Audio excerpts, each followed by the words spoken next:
Hi అండి. అందరికీ నమస్కారం. Welcome to my channel. ఈ వీడియోలో ఏపీ ప్రభుత్వ పెన్షనర్లు ఈ సెప్టెంబర్ నెల పే స్లిప్‌లో గమనించవలసిన ముఖ్యమైన మార్పులు ఇవే అండి.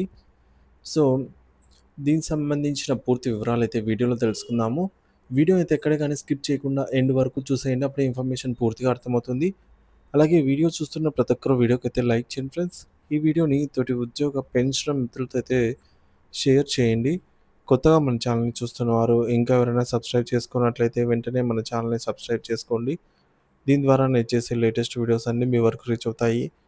ఇక ఆలస్యం చేయకుండా వివరాల్లోకైతే వెళ్ళిపోదాము. ఫ్రెండ్స్ ఇక విషయానికొచ్చినట్లయితే మనందరికీ పెన్షనర్స్‌కి 28వ తేదీ ఈ రోజు నుంచి పే స్లిప్స్ అనేవి అందుబాటులోకి వచ్చాయన్నమాట. చాలామంది పెన్షనర్స్ వారి పే స్లిప్స్ అయితే డౌన్‌లోడ్ చేసుకోవడం కూడా జరిగింది. కానీ పే స్లిప్‌లో ఈసారి గమనించవలసిన కొన్ని ముఖ్యమైన అంశాలైతే ఉన్నాయన్నమాట. వాటి గురించి పూర్తిగా తెలుసుకుందాము. అలాగే బిల్లుల స్టేటస్ గురించి కూడా ఒకసారైతే చూసేద్దాము. ఫ్రెండ్స్ ముందుగా బిల్లుల స్టేటస్ విషయానికి వచ్చినట్లయితే ఇక్కడ మనం చూసుకోవచ్చు. ఈ బిల్లు వచ్చేసి నెల్లూరు జిల్లాకు సంబంధించి శ్రీ పొట్టి శ్రీరాములు నెల్లూరు జిల్లాకు సంబంధించినటువంటి ఈ యొక్క కందుకూరు సబ్ ట్రెజరీ పరిధికి చెందినటువంటి బిల్లు ఇదండి. ఈ బిల్లు సీనియర్ అకౌంటెంట్ గారి వద్దకైతే సెప్టెంబర్ 20 తారీఖున మధ్యాహ్నం సమయంలో అయితే వెళ్ళడం జరిగింది. అంటే ఇక్కడ మనకు టైమ్ టు టైమ్ చూడొచ్చు. మధ్యాహ్నం 2 గంటలకని చెప్పుకోవచ్చు. 2 గంటల 23 నిమిషాల 10 సెకండ్లకు రిసీవ్డ్ అని అయితే పడింది. సో, వారు ఈ బిల్లును 24వ తేదీన సెప్టెంబర్ 24 సాయంత్రం 4 గంటల 27 నిమిషాల 53 సెకండ్ల ఆ ప్రాంతంలో ప్రాసెస్ అయితే చేయడం జరిగిందనమాట. మరి ఈ విధంగా ప్రాసెస్ అయినటువంటి బిల్లు వచ్చేసి అదే రోజు అనగా సెప్టెంబర్ 24వ తేదీనే సాయంత్రం కల్లా అసిస్టెంట్ ట్రెజరీ ఆఫీస్ గారి వద్దకైతే వెళ్ళిందనమాట. అంటే సో, సేమ్ అక్కడ అప్రూవల్ పొందిన వెంటనే సో, 53 సెకండ్‌కి అప్రూవల్ పొందితే ఒక్క సెకండ్‌లోనే అది ఇక్కడ అసిస్టెంట్ ట్రెజరీ ఆఫీస్ వద్దకైతే వెళ్ళిందనమాట. అంటే ఇక్కడ రిసీవ్ అయిపోయిందనమాట ఒక సెకండ్‌లోనే. కానీ ఇక్కడ ప్రాసెసింగ్‌కి టైం పడుతుంది గదా! సో, ఈ బిల్లును 26వ తేదీన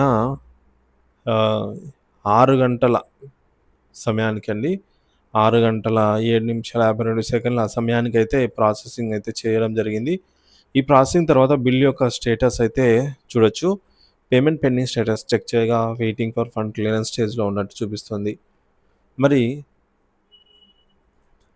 ఈ విధంగానే ప్రస్తుతం ఉద్యోగులకు సంబంధించినటువంటి బిల్లులు అంటే ఉద్యోగులు, ఉపాధ్యాయులు మరియు ఇతర అన్ని డిపార్ట్‌మెంట్ ఉద్యోగులకు సంబంధించిన బిల్లులు కూడా ప్రస్తుతం చాలా వరకు బిల్లులైతే వెయిటింగ్ ఫర్ ఫండ్ క్లియరెన్స్ దశలో ఉన్నాయి. ఇది సాధారణంగా నిధుల లభ్యతపై ఆధారపడి అయితే ఉంటుందన్నమాట. సో, ప్రభుత్వం నుంచి నిధులు విడుదలైతే ఆర్‌బీఐకి. సో, ప్రభుత్వం రాష్ట్ర ఖజానా ఆర్‌బీఐ దగ్గర ఉంటే ఈ బిల్లులన్నీ కూడా వీలైనంత త్వరగా తదుపరి దశ అయినటువంటి waiting for fund clearance stage నుంచి ఆర్‌బీఐ ఈక్వెరీ స్టేజ్‌కైతే చేరుకుంటాయన్నమాట. అదృష్టవశాత్తు పెన్షనర్లకు సంబంధించి పే స్లిప్స్ ఇప్పటికే విడుదలయ్యాయన్నమాట. పెన్షనర్స్ తమ పే స్లిప్స్‌ని డౌన్‌లోడ్ చేసుకున్నారు. సో, ఇంకా ఎవరైనా డౌన్‌లోడ్ చేసుకున్నట్లయితే వెంటనే డౌన్‌లోడ్ చేసుకోండి. అందులోని మీ వివరాలు సరిగ్గా ఉన్నాయో లేదో ఒకసారి తనిఖీ చేసుకోవాల్సిందిగా అయితే సూచించడమైనది. ఏమైనా తేడాలు ఉంటే వెంటనే సంబంధిత అధికారుల దృష్టికైతే తీసుకురావటం మంచిది. ఈ నెలకు సంబంధించిన జీతాలు మరియు పెన్షన్ల విషయానికొస్తే సెప్టెంబర్ 1వ తారీఖున బిల్లులో కదలిక అయితే వచ్చే అవకాశం అయితే ఉందన్నమాట. సాధారణంగా నెల మొదటి వారంలో బిల్లులు ప్రాసెసింగ్ అనేది వేగవంతం అవుతాయి. అదేవిధంగా కదలిక వచ్చిన తర్వాత సెప్టెంబర్ 3వ తారీఖు నాటికి పూర్తి స్థాయిలో జీతాలు మరియు పెన్షన్లు లబ్ధిదారుల ఖాతాల్లో జమ కావడానికైతే అవకాశం ఉంది. ఇది ప్రస్తుత అంచనా మరియు ప్రభుత్వ నిధుల విడుదల ప్రక్రియ పైన అయితే ఆధారపడి ఉంది. సాధారణంగా ఆర్థిక సంవత్సరం చివరి త్రైమాసికంలో లేదా కొన్ని ప్రత్యేక సందర్భాల్లో ఈ ప్రక్రియ కొంత జాప్యం జరిగే అవకాశం అయితే ఉంటుంది. లబ్ధిదారులు తమ బ్యాంక్ ఖాతాలను ఎప్పటికప్పుడు తనిఖీ చేసుకుంటూ ఉండటం ఉత్తమం. ఇది సెప్టెంబర్ నెలకు సంబంధించిన జీతాలు మరియు పెన్షన్ల తాజా సమాచారం అండి. ఇకపోతే ఏపీ ప్రభుత్వ పెన్షనర్లకు సెప్టెంబర్ 2025 పే స్లిప్స్‌లో గమనించవలసిన మార్పులు మరియు అప్డేట్ చేయాల్సిన ముఖ్య అంశాల గురించి చూసుకుందాము. ముందుగా వ్యక్తిగత వివరాల ధృవీకరణ. పేరు మరియు పుట్టిన తేదీ. ముందుగా మీ పేరు, మీ జీవిత భాగస్వామి అంటే స్పోజ్ పేరు మరియు పుట్టిన తేదీ సరిగ్గా నమోదు చేయబడ్డాయా లేదా అనేది తనిఖీ చేయండి. ఈ వివరాలు భవిష్యత్తులో ఫ్యామిలీ పెన్షనర్ లేదా ఇతర ప్రయోజనాలకు అత్యంత కీలకం. ఒకవేళ ఏమైనా తప్పులు ఉన్నట్లయితే తక్షణమే సంబంధిత ట్రెజరీ అధికారుల దృష్టికి తీసుకెళ్ళి సరిదిద్దుకోవాలి. ఇక ఇతర ప్రాథమిక వివరాలు, మీ చిరునామా, బ్యాంకు ఖాతా వివరాలు వంటి ఇతర వ్యక్తిగత సమాచారం కూడా సరిగ్గా ఉన్నాయో లేదో సరిచూసుకోండి. ఇక రెండో అంశం అదనపు క్వాంటమ్ ఆఫ్ పెన్షన్ ఏక్యూపీ పరిశీలన.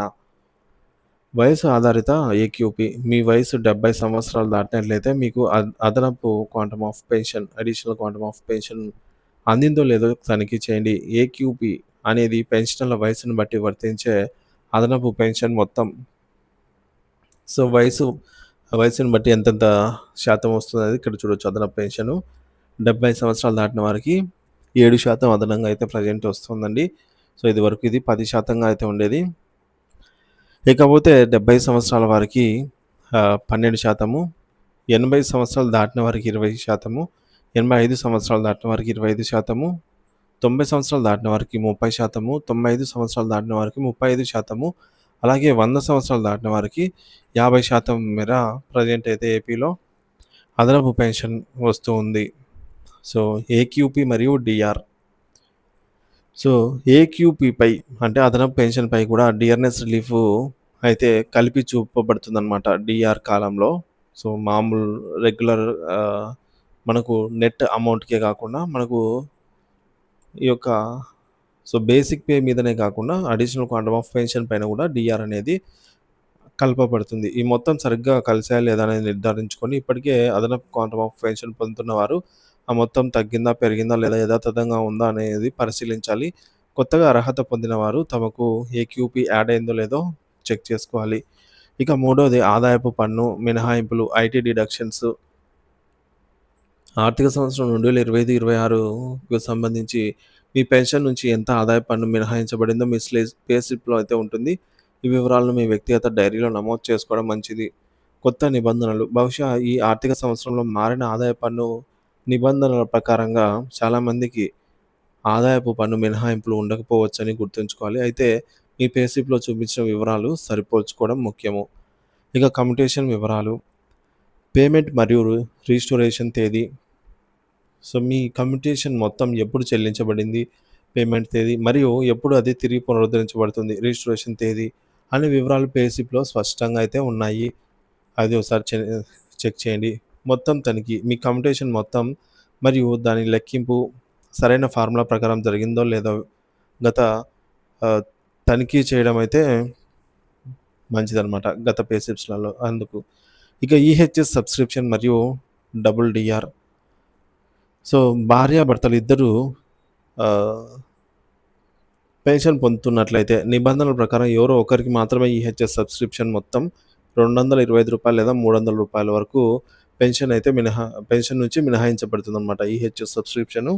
ఈ విషయాన్ని సరిగ్గా పాటిస్తున్నారో లేదో చెక్ చేయండి. అంటే ఓసారి చూసుకోండి. ఇక డబుల్ డీఆర్ నివారణ.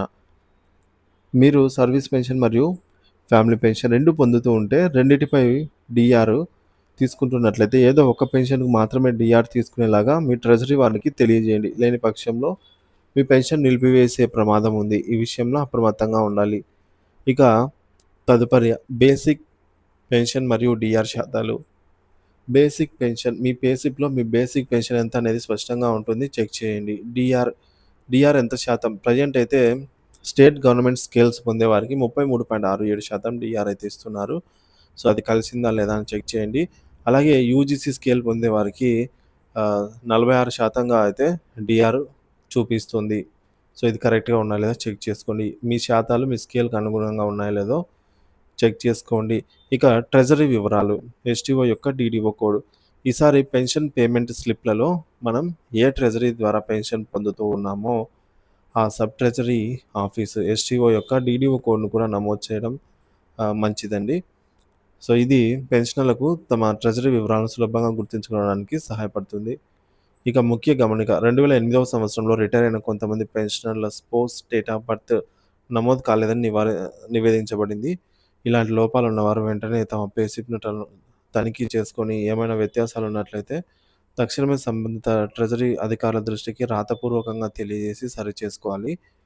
సో, పెన్షనర్ జీవించి ఉండగానే ఈ వివరాలను సరిచేయించుకోవడం ఉత్తమం. లేకపోతే వారి వారసులు ఫ్యామిలీ పెన్షన్ తీసుకునే సందర్భాల్లో లేదా ఇతర సందర్భాల్లో ఇబ్బందులు ఎదుర్కొనే అవకాశం అయితే ఉంటుంది. ఇక పే స్లిప్‌లో ఇంకా అప్డేట్ చేయవలసిన అంశాలు. సో, మనకు ఇవే కాకుండా పే స్లిప్‌లో పెన్షన్ బిల్ నంబర్ అప్డేట్ చేస్తే చాలా మంచిదండి. సో, కాబట్టి పెన్షన్ పేమెంట్ స్లిప్‌లో బిల్ నంబర్ కూడా నమోదు చేయాల్సిన అవసరం అయితే ఉంది. ఇక బెనిఫిషియరీ అకౌంట్ బీఐఎస్ పునరుద్ధరణ. సో, గతంలో సీఎఫ్ఎంఎస్ నందు అందుబాటులో ఉన్న బెనిఫిషియరీ అకౌంట్ స్టేట్‌మెంట్ ఆప్షన్‌ను ఇప్పుడు తిరిగి పునరుద్ధరించాల్సిన అవసరం ఉంది. ఇది పెన్షనర్లకు తమ ఖాతా లావాదేవీల వివరాలను సులభంగా తెలుసుకోవడానికి సహాయపడుతుంది. సో, కాబట్టి ఈ పైన పేర్కొన్నటువంటి అంశాలతో పాటు మీరు మీ పే స్లిప్‌లో ఏమైనా ఇతర లోపాలు లేదా సరిచేయాల్సిన అంశాలు గమనించినట్లయితే దయచేసి కామెంట్ సెక్షన్‌లో తెలియజేయండి. తద్వారా ఇతర ఇతరులు పెన్షన్‌లు ఇతర పెన్షనర్లు తెలుసుకోవడానికి అవకాశం ఉంటుంది. మరియు పెన్షనర్ల సంఘం నాయకుల ద్వారా వాటిని సరిదిద్దుకోవడానికి కూడా మార్గం సుగమం అవుతుంది. సో, మన ఛానల్‌లో పెన్షన్‌లకు సంబంధించి సమాచారం, జీతాలు మరియు పెన్షన్‌ల సమాచారం ఎప్పటికప్పుడైతే అప్డేట్ చేయబడుతుంది. సో, ఎప్పటిలాగే సెప్టెంబర్ నెల జీతాలు, పెన్షన్‌లు కూడా పూర్తి స్థాయిలో జమ అయ్యే వరకు తాజా సమాచారాన్ని బిల్లులలో కదలికను బట్టి ఎప్పటికప్పుడు అందిస్తూనే ఉంటాను. సో, ఇంకా మన ఛానల్ ఎవరైనా సబ్స్క్రైబ్ చేసుకోనట్లయితే వెంటనే మన ఛానల్‌ని సబ్స్క్రైబ్ చేసుకొని అప్డేట్స్ అయితే ఫాలో అవుతూ ఉండండి. Thank you for watching this video.